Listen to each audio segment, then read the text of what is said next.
botar um pouquinho mais.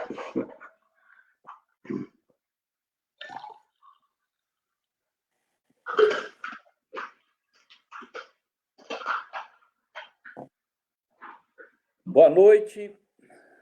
Nós estamos aqui de novo para conversar com você. Hoje trazendo um convidado muito especial. Nós temos feito essas conversas aí sistematicamente para trocar uma ideia sobre a situação geral na sociedade de São Paulo, do país, até mesmo do mundo. E hoje eu convidei o engenheiro Ivan Maglio, que é uma pessoa bastante conhecida na cidade de São Paulo, é urbanista, e também ele é doutor em saúde ambiental pela Faculdade de Saúde Pública da USP, não é? Doutor, tem doutorado lá, estudou, apresentou tese, e também ele é pesquisador do Instituto de Estudos Avançados da USP. Ele é um urbanista reconhecido, a gente conhece o trabalho dele, conhece a cidade de São Paulo, assim, é impressionante o detalhe de que o professor Ivan conhece a cidade. E também ele é um estudioso e tem feito pesquisa, é um pesquisador do Instituto de Estudos Avançados da USP, e a área dele é a área ambiental, né? É a área ambiental, e como ele tem título em saúde ambiental, obviamente nós convidamos para conversar um pouco sobre essa condição da pandemia do coronavírus e a sua relação com as questões ambientais, aqui nossa e também de fora da cidade. Então, boa noite, Ivan Maglio. Tudo bem por aí? Tudo bem, boa noite, vereador Gilberto Natalini. É um prazer poder estar aqui com você e conversar sobre essa situação tão dramática, né, que nós estamos vivendo, um pouco todo mundo em casa, e pensando aí como que a gente vai poder refletir, né, após todo esse momento difícil que estamos passando. É um fato, é verdade. A gente está acompanhando hoje toda a movimentação aí das notícias. O que nós temos visto em São Paulo é que o vírus está atingindo mais gente, está se transmitindo para um número maior de pessoas e está também levando mais gente para hospitalização, inclusive para UTI, né, com a síndrome de insuficiência respiratória aguda que o vírus causa nas pessoas, e também tem causado o número de mortes da cidade está aumentando. Nós já estamos com um número, passa de 1.000 o número de mortos, e de doentes também está aumentando. A gente tem a impressão que a gente tem é de que esse número de doentes, mesmo o número de mortes, ele está subnotificado, porque nós não estamos fazendo a testagem no número de pessoas suficiente. Então, é uma coisa que assusta muito todo mundo, né? E o único remédio que se encontrou até agora, remédio de prevenção, como não tem vacina e como não tem um medicamento específico, comprovadamente, que segura o vírus, que mata o vírus, é o isolamento social que as pessoas precisam fazer. Mas eu queria perguntar para você, primeiro agradecer a sua presença, né? Eu sei que você é uma pessoa muito ocupada, trabalha muito, já deu uma contribuição enorme nas questões urbanísticas da cidade, no zoneamento da cidade, é um estudioso. Sempre que a gente precisa aprender alguma coisa para usar, a gente te procura e você tem uma disponibilidade muito grande, a gente gosta muito, respeita muito você, não só nós, como todas as pessoas que conhecem o seu trabalho. Eu queria que você fizesse uma exposição para quem está nos assistindo e quem, obviamente, tem pessoas nos acompanhando, e depois mais pessoas vão ter acesso a essa conversa nossa, através do Facebook. Se você pudesse falar, Ivan, um pouco, fazer uma correlação. A gente tem visto a ciência, um setor da sociedade batendo muito nas conclusões científicas, dos pesquisadores, das autoridades sanitárias, discordando. Então, você desse um quadro de como que você vê essa pandemia ao lado das questões ambientais, né, da situação do planeta e da cidade na área ambiental, a correlação que tem, e também frente à pesquisa científica, às verdades científicas, e essa situação toda, às vezes, de se colocar em xeque, né, o que a ciência diz. Por favor, se você puder nos brindar com a sua sabedoria, a gente gostaria muito, ficaria feliz. Obrigado. Bom, a questão da ligação, vou primeiro falar da questão da ligação aí da epidemia, da pandemia, com a questão ambiental. Não é? Nós sabemos que o sistema, o ecossistema onde a gente vive, os ecossistemas, e a saúde e o desenvolvimento humano são questões correlacionadas, elas não são separadas. Não é? Embora a gente viva em cidades, as cidades também têm um ambiente, uma estrutura ambiental. O homem fez mudanças no meio ambiente. A própria maneira da sociedade ocidental se desenvolver alterou o meio ambiente e também interfere na estrutura da população da vida selvagem, porque a gente acaba desmatando, reduzindo a biodiversidade e alterando os ecossistemas que estão próximos ou no contexto do país também. Então, a mudança nessa biodiversidade muda as condições ambientais, né? E também aí interfere diretamente com os patogênios, né? Que são vetores, o que a gente chama em saúde pública, ou patógenos, que são espécies que acabam transmitindo determinadas condições e vírus que podem afetar outras espécies e o próprio ser humano. Então, a gente já tem um conhecimento acumulado como outros surtos. O surto do ebola na África, né, é resultado de perda de florestas que levaram a vida selvagem a se aproximar de assentamentos humanos. A gripe aviária estava relacionada já à criação intensiva de aves e a suinocultura também, ligada ao excesso de produção, o desmatamento, tudo isso gerou já esses surtos antigos. No caso do Covid-19, a gente não tem ainda as causas bastante definidas, mas a gente já sabe algumas coisas, né, que vale a pena ressaltar.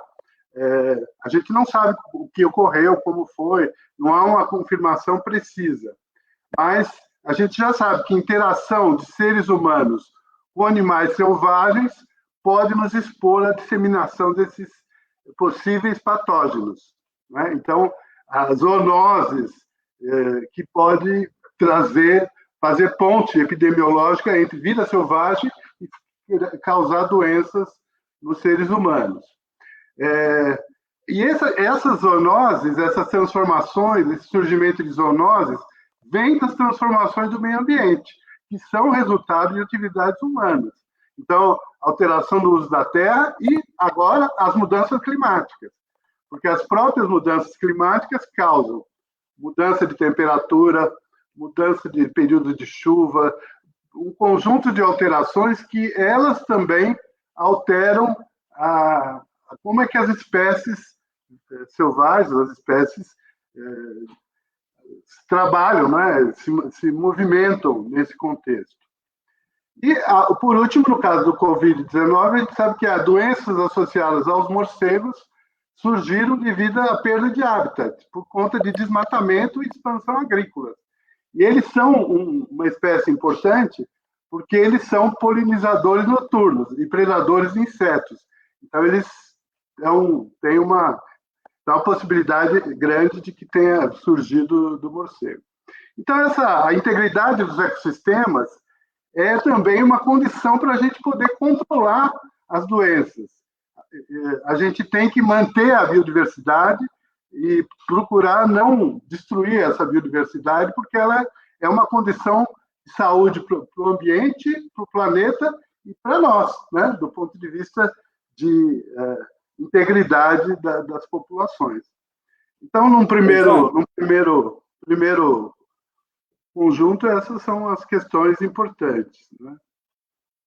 Ivan, a gente tem visto nas redes sociais um debate entre duas linhas de raciocínio, e eu queria ouvir você sobre isso. Uma das linhas de raciocínio é essa que você disse, que a alteração da vida lá do morcego na China, que era, na verdade, o hospedeiro desse vírus,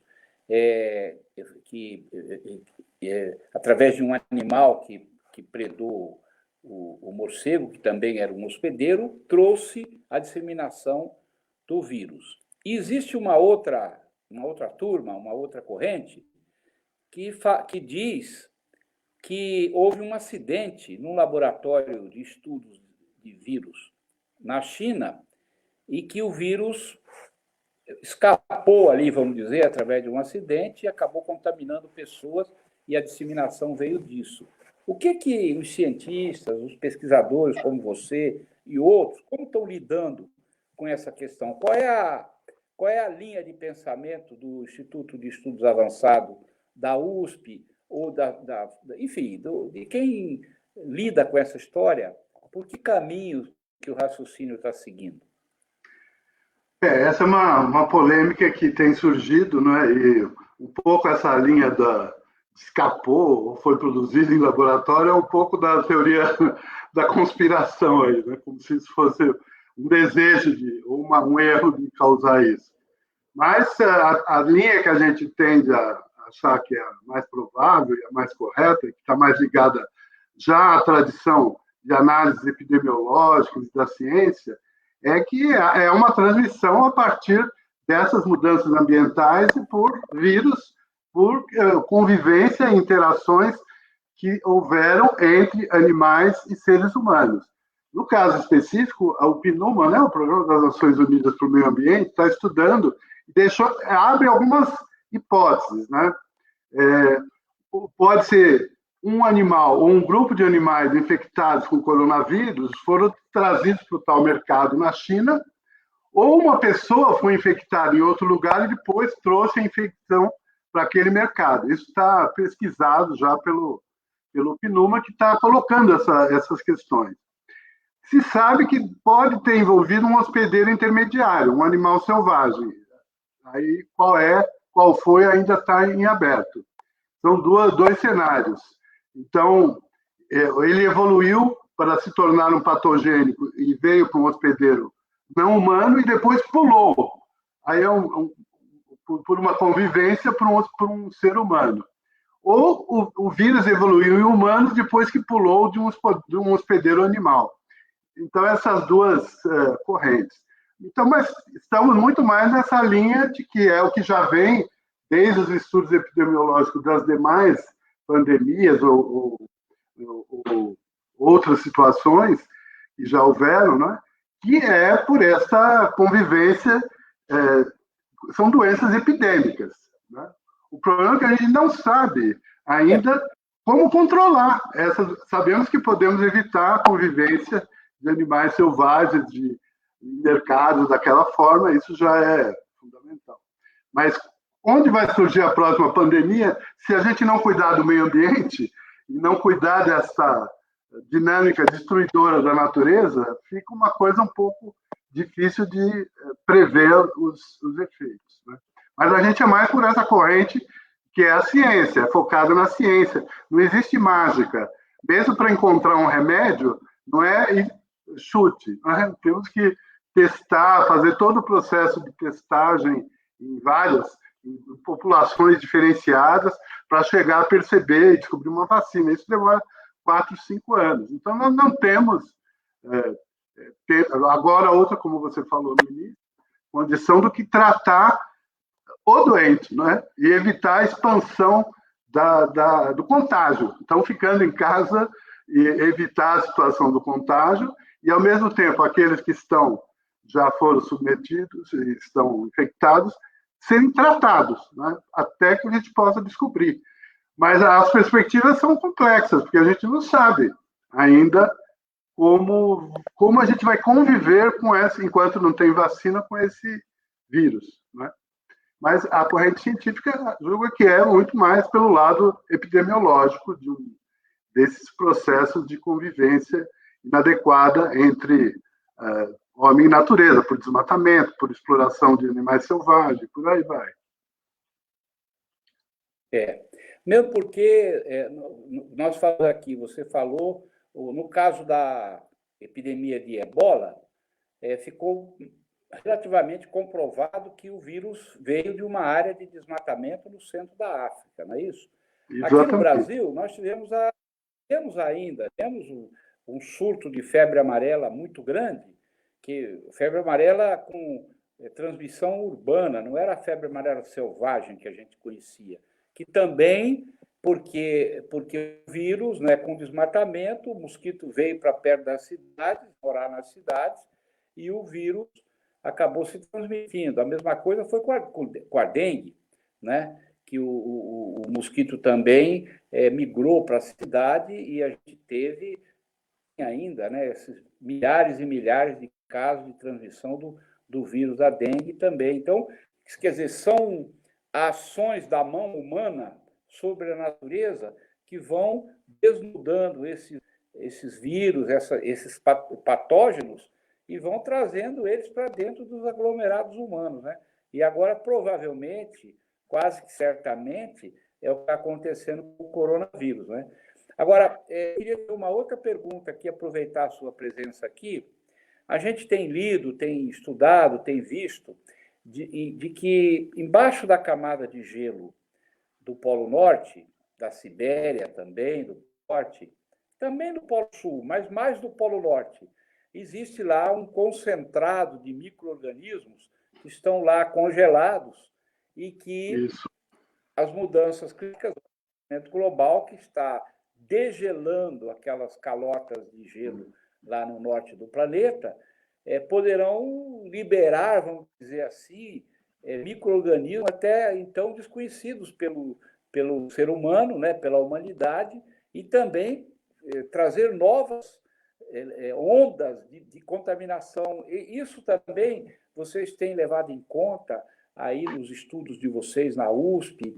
É uma preocupação que está presente no trabalho de vocês? Sim, isso está diretamente ligado à questão das mudanças climáticas. Como a gente estava dizendo, as mudanças climáticas, o aquecimento global no polo, próximo ao norte, ao Polo Norte, essa camada é permafrost, né, que é uma camada congelada de solo, que conserva a situação nessas regiões frias. Com o aquecimento, há derretimento dessas camadas e alterações, e vírus e micro-organismos que estão nesses lugares podem sofrer mutações e provocar vetores de doença. Eu fui no congresso em 2017 e já haviam sinais, eu vi trabalhos lá no Canadá de tipos de espécies que não se desenvolviam naquelas regiões, além dos outros efeitos, né? Inundação, as populações terem que se deslocar porque não podem ficar em determinadas áreas, a tudo o que a gente tem aqui na cidade também, né? De chuvas, inundações, que aqui em fevereiro causaram aqueles desastres todos que a gente não pode esquecer. Então, a mudança climática, ela traz dentro dela esse risco de pandemias e de endemias e de transmissão de doenças por essas alterações muito fortes, né, nos padrões climáticos e de temperatura. Isso a gente perde o controle se a gente não acompanhar. Então, nós precisamos conhecer bem o impacto das atividades humanas nos ecossistemas e controlar isso. E aí, só através de aprofundamento nos estudos climáticos que a gente consegue mudar, né, os nossos padrões de desenvolvimento. Aí. Então, realmente, temos esses riscos grandes, né, já ocorrendo em vetores de doenças no Polo Norte. Você acha que tem alguma outra questão? É um problema, não é? Estamos vivendo um problema, estamos acompanhando, né? Eu, como vereador da cidade, a gente montou o Comitê Civil contra o coronavírus na Câmara, já passou de 200 parceiros, estamos fazendo o trabalho nosso de divulgar aquilo que os órgãos de saúde pública nos orientam. Então, nós temos um folheto, cada parceiro assinou o seu folheto, e cada dia está outros parceiros assinando. São 26 que participam com seus nomes e estão ajudando a divulgar as informações da necessidade de isolamento. E ao par da questão de cuidar da saúde e da vida das pessoas, nós temos muita preocupação com a questão econômica, não é? Porque a paralisia da economia está atingindo a vida e a vida das pessoas mais pobres, que não têm um lastro de recurso para suportar aí 2, 3 meses de paradeira. Então, a partir disso, nós votamos projetos de lei na Câmara, passando fundos financeiros da Câmara e do Tribunal de Contas para a Secretaria de Saúde do município, também para a Secretaria de Assistência. Quase 50 milhões de reais foram passados dos fundos para usar contra o coronavírus. E eu, pessoalmente, liberei R$1 milhão de emendas, das minhas emendas parlamentares, diretamente para comprar equipamentos de proteção individual para os funcionários, os profissionais da saúde. E a semana que vem, ou ainda essa semana, depois da quarta-feira, eu estou decidindo, já decidi, vou pedir, indicar, dirigir mais R$1 milhão de emendas que eu tenho direito de prefeitura ou de gastar para colocar também lá para proteção dos profissionais de saúde. Nós temos perdido colegas médicos, temos perdido enfermeiros, auxiliares técnicos de enfermagem, auxiliares administrativos da Secretaria de Saúde. O número de afastados é grande, porque o pessoal no fronte, cara a cara com as pessoas que são portadoras do vírus, e as pessoas tossem, as pessoas espirram, as pessoas precisam pegar o paciente, dar do paciente, medicar, dar banho, trocar. Isso tudo é fator de risco para quem está lá na linha de frente, que são os profissionais de saúde. Então, eu indiquei as minhas emendas e vou indicar mais um. Serão 2 milhões encaminhados para cuidar dos profissionais de saúde. É o mínimo que a gente pode fazer. Além disso, nós estamos estimando, Ivan, a partir das entidades que compõem o comitê, a solidariedade humana. Além de cobrar do prefeito, agora, por exemplo, nós fizemos um ofício, todos os vereadores assinaram, que está sendo encaminhado ao prefeito, pedindo para que a Prefeitura de São Paulo adquira 100 mil cestas básicas. 100 mil. E, a partir de um critério muito bem feito, levante 100 mil famílias da cidade que estão sem comida dentro de casa. Aí, com a compra dessas 100 mil cestas, distribua, em particular na periferia da cidade, onde as pessoas mais pobres estão passando necessidade. É uma outra atuação que a Câmara Municipal de São Paulo está fazendo. Também nós estamos preparando um projeto de lei para dar uma série de ajuda, uma série de incentivos, uma série de ajuda, de socorro mesmo, aos pequenos e médios empresários, aos autônomos, né, aquelas pessoas que trabalham por conta, aos microempresários, aos empresários, aqueles com a corda no pescoço, uma série de incentivos fiscais, de alongamento de dívida, uma série de coisas nós estamos preparando e devemos proximamente votar isso também. São medidas concretas, práticas, que estão no nosso alcance. Além, obviamente, como médico, hoje eu devo ter atendido uns 35 demandas de pessoas que ou estão doentes ou estão com gente da família doente. Então, como médico, eu também tenho prestado esse serviço à distância, né? Às vezes a gente vai fazer uma visita para um paciente ou outro, às vezes a gente vai, mas, no geral, nós estamos trabalhando à distância, orientando, encaminhando, dando sugestões, pedindo exames, só não estamos receitando à distância, a não ser que o paciente seja um paciente da gente, que conhecemos há muitos anos, aí a gente tem mais facilidade para indicar o remédio. Mas, se for paciente desconhecido, a gente, se for necessário, a gente orienta e até caminha para os órgãos públicos de atendimento à saúde para acudir a pessoa nesse momento que a doença bate na porta de cada um de nós. Então, essa é a ação que nós estamos fazendo e, obviamente, Ivan, em contato com pessoas como você, né? Que é uma pessoa que estuda o problema, que conhece a cidade como a palma da sua mão. Acho que vendar os seus olhos, só você em São Paulo, fala, vai para tal canto, você vai a pé sem precisar de guia, porque você conhece a cidade como ninguém, trabalha com esse problema e, além disso, é um especialista em saúde ambiental. Eu estou procurando conversar com o professor Marcos Buquirigi, tenho conversado muito com o Fábio Feldman, conversando com colegas das entidades médicas, doutor José Luiz do Amaral, da Associação Paulista de Medicina, outros colegas, gestores de saúde, que estão cuidando de campanha, como o doutor Nassim Salomão Mansur, doutor João Ladislau, tenho trocado muitas ideias com um grande clínico amigo nosso, né?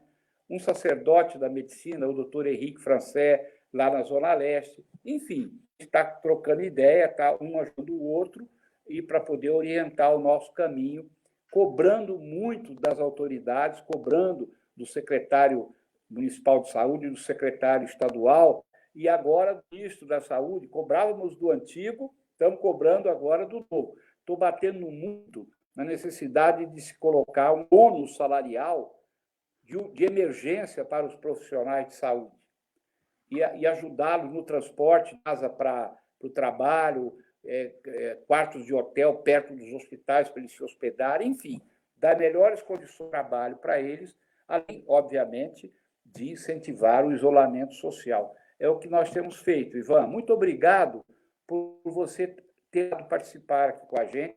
Foi muito positivo o que você falou, você deu um quadro geral. Posteriormente, se for possível, a gente gostaria que você voltasse uma outra vez com mais detalhes dessa questão da correlação de meio ambiente e essas viroses, que eu sei que você tem o que falar, sabe o que vai dizer, e é importante orientar as pessoas. Obrigado, Ivan, pela presença. Obrigado. Eu queria só te parabenizar, então, aí pelas ações, e acho porque estão faltando, né? Eu acho que as suas ações amplas, como o comitê contra o coronavírus na cidade, é muito importante. E não dá para ficar apenas no campo estritamente da saúde. Tem que ter essas ações integradas para ajudar as populações vulneráveis, né? Não dá para a gente assistir aquela destruição de hortaliças que a gente viu em Mogi, no Cinturão Verde, que você viu no fim de semana. Muito triste, gente precisando de alimento, passando fome e a produção sendo destruída por falta de condições de levá-las para quem precisa. Então, é preciso muito mais atividade aí do poder público municipal e estadual para fazer essa distribuição não só de atividade na área de saúde, mas em todas as áreas, né? Principalmente na área social. Como vocês estão fazendo aí, eu parabenizo vocês por isso. Perfeito. Por fim, Ivan, eu queria só deixar aqui um recado para quem está nos vendo ou vai nos ver. Nós estamos aí saindo do forno o nosso segundo dossiê, a segunda edição do dossiê do desmatamento, da devastação criminosa das matas dos mananciais de São Paulo. Está pronto, já está praticamente encadernado. Nós vamos lançar essa segunda edição no começo da semana que vem. Então, eu queria convidar você, convidar as pessoas que estão nos assistindo, nossos parceiros, que também nos ajudam nessa luta de preservação das matas, provavelmente na segunda-feira, muito provável, segunda-feira, às 10 horas da manhã, nós faremos um live, eu vou fazer uma apresentação do conteúdo desse segundo dossiê, que é aterrorizante, o que está acontecendo. O que acontece no primeiro e o segundo dossiê é de a gente arrancar os cabelos, aqueles que têm cabelos, que não têm, arranca o que tiver, porque é desesperador o que está acontecendo com a São Paulo. Enquanto a gente enfrenta o coronavírus, estão aproveitando para acabar de destruir os mananciais de produção de água da cidade. Então, provavelmente, é praticamente certo que segunda-feira, às 10 horas, a gente vai fazer uma apresentação via Facebook, com live, sobre o dossiê número 2, que tivemos o nosso gabinete organizou, está muito bem feito, está muito bem estruturado, com provas, é uma coisa bem...